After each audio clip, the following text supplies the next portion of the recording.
Chapter 2. Her house on Grand Avenue was just 4 blocks away. Lisa raced down Lenox toward Oak. That street was so different now. By her calculations, she had walked it more than 2,000 times, to and from school since kindergarten. But now there was no more school, and almost every house on Oak Street and every other street looked deserted. No cars moved, no children played. Were there children inside those houses? It was hard to tell. Everyone was hiding. It was scary. As she rounded the corner onto Grand, she thought about the children who had disliked, sometimes even hated, their parents. Most children didn't like being told what to do or how to do it. Now all of the adults were gone. Lisa was 10 years old. She was part of the older generation. Could she tell younger kids what to do, or what was right and what was wrong? Her thoughts were interrupted as she passed the second house on Grand Avenue. Jill Jansen, looking hungry, tired, and a little mean, was blocking her path. "What's in the bag?" she asked. "Can I take a look?" After rustling through the contents, Jill demanded a few cans of soup. Ever since the plague, she had been taking in homeless and hungry children. She even had a sign in front of her house saying "Children's House," which her brother had ripped off the wall of the Montessori school. "Jill," said Lisa, "Todd and I need all of these things. I've been searching out for days, and this is the first stuff I've found." But Lisa wasn't unable to resist Jill's plea. She handed over 4 cans of soup, some charcoal, and a book of matches. Jill hadn't seen the can opener beneath the soup. That was lucky. They were valuable, and she would have wanted it. Most homes had electric openers, which were now useless. With all those kids around, the girl thought, why can't they go out and find their own food? Todd was waiting at the door. "Lisa, I'm hungry." "I know, Todd, but look what I found for us. Soup and matches. I was afraid we would run out. Hide the food in the space under the stairs and give me the matches. I'll light the charcoal." Dinner was simple. Soup heated over the barbecue grill and soda crackers. They had powdered milk mixed with water from Lake Ellen that Lisa had boiled to make safe. While they ate in silence, Lisa thought about their strange new life. There were no more conveniences like electric ovens or running water. No fresh milk and no eggs. No fruit, butter, bread, ice cream. All of these things they had once taken for granted were gone. But at least they had a home, and there were empty houses where she could search for supplies. Now Lisa was thinking of last Tuesday. Or was it last Wednesday? She couldn't remember.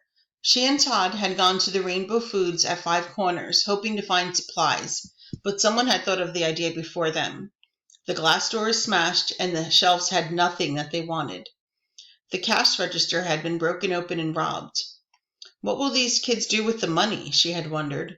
Money is useless now. There are no places to spend it.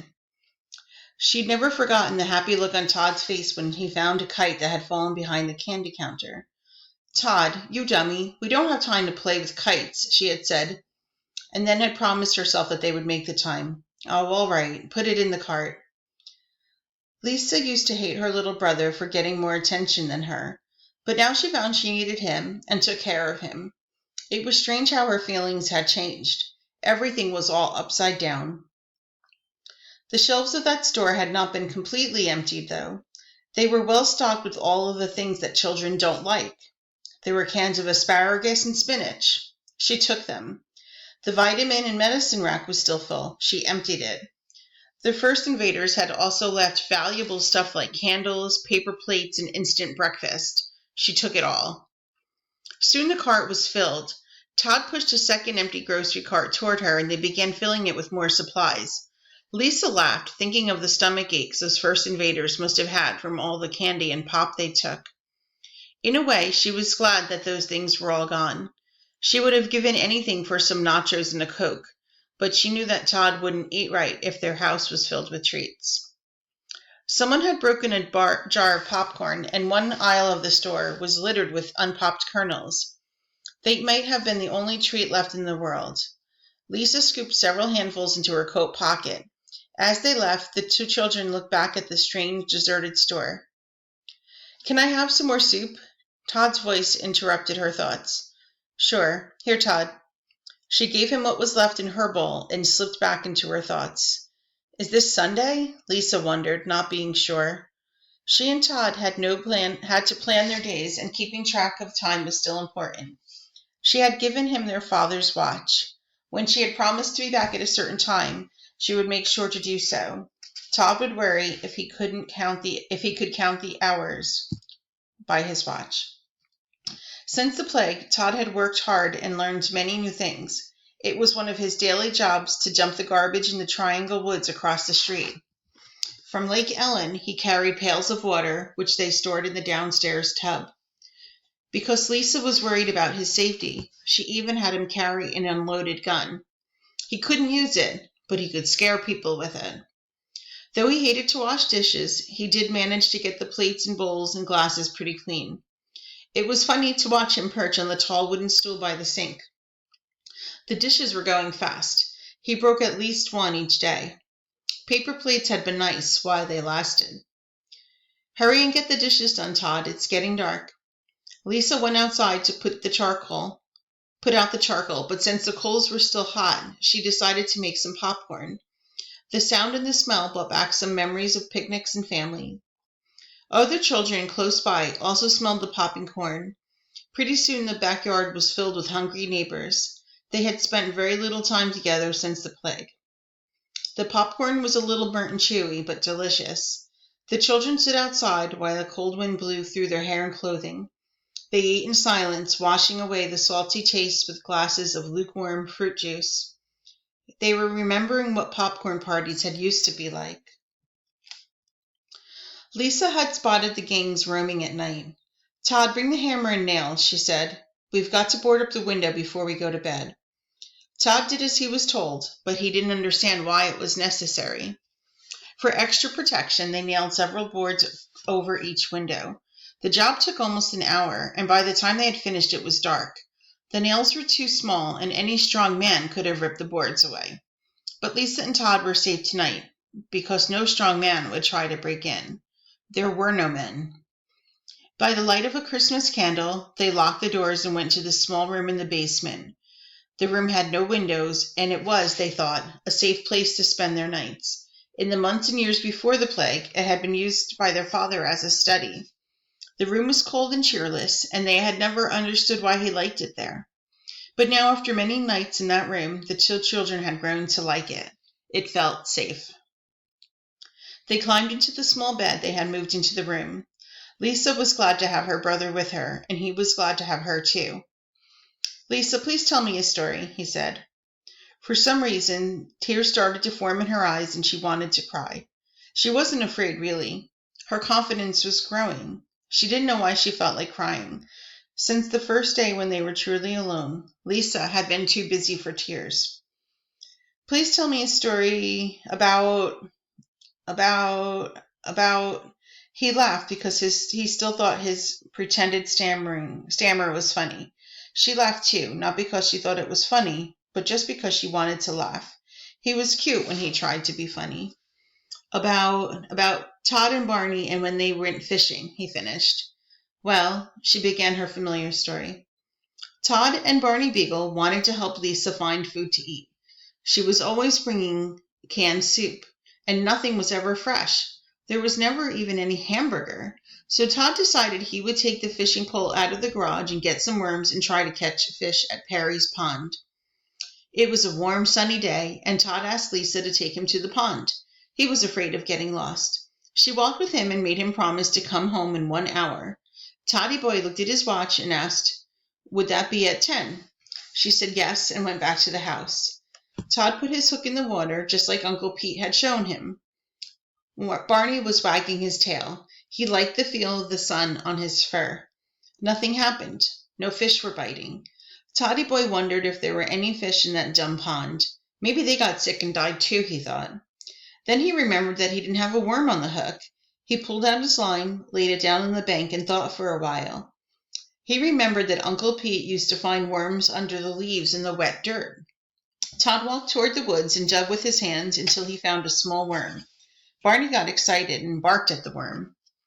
Todd laughed at the image, and Lisa continued. Todd went back to the place where his fishing pole was and put the worm on the hook. It looked funny hanging there, but that's the way Uncle Pete did it. Todd put the line in the water and waited. He waited and waited, but nothing happened. He said to Barney, "We're not going to quit. We've got to catch a fish. I don't want any more soup." They waited for a long time, and then Todd decided to move to another spot. Maybe the fish live over by that big rock, he thought. So he dropped his line in the water near the rock.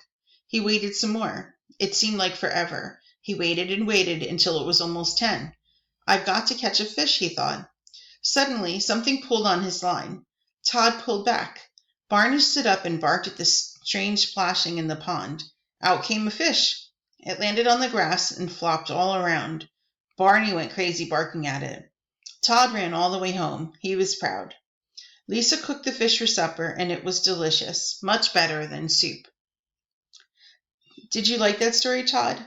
Please tell another one, Lisa, he said in a way that answered her question.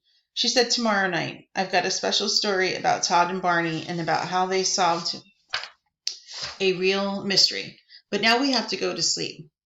The little boy did fall asleep almost instantly. Lisa tried to sleep, but her mind was too busy thinking about tomorrow. Maybe Todd would catch a fish, but there were other important things to be done. As Todd fell more deeply asleep, Lisa was alone once again. During the daytime, she was too busy to think or feel lonely. But every night in the dark and cold basement, a bad sensation had come over her. She realized at these times that she was on her own. Lisa was fearful and confused.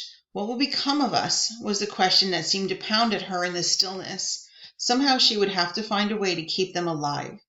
They needed food first of all, but the supply would soon be gone.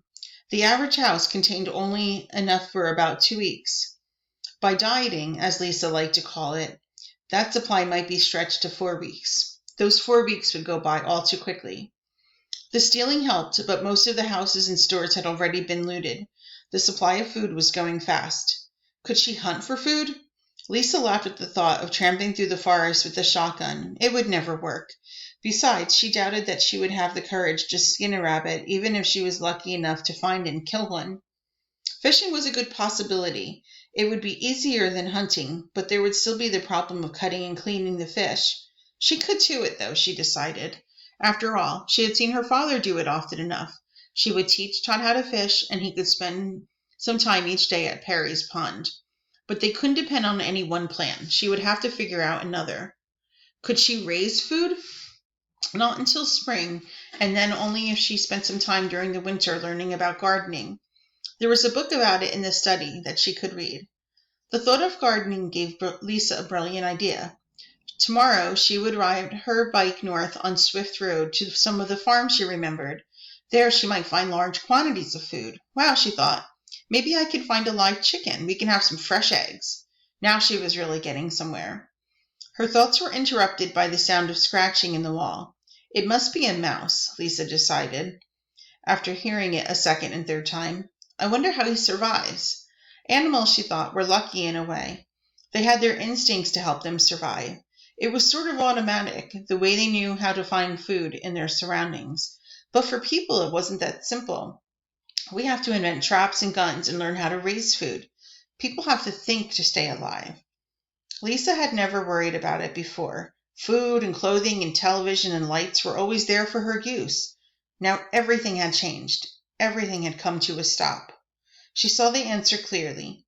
It was thinking that kept people alive, and that gave them all of the wonderful things. Now that the grown-ups were gone, she had to start thinking every day. Her thinking would keep them on living. Obviously, finding food would be a constant and frustrating problem, but at least now she had some good ideas. She could, yes, she would, figure something out. Lisa glanced at the wind-up clock. It was almost 10. I better go to sleep, she decided. But her mind was racing with many new ideas. Some of them made her laugh, but others were actually workable. It seemed she had a million things to do tomorrow, and she couldn't wait to get started. It was midnight before she noticed the face of the clock. Lisa smiled in the dark. For the first time in a long time, she was ready for the morning.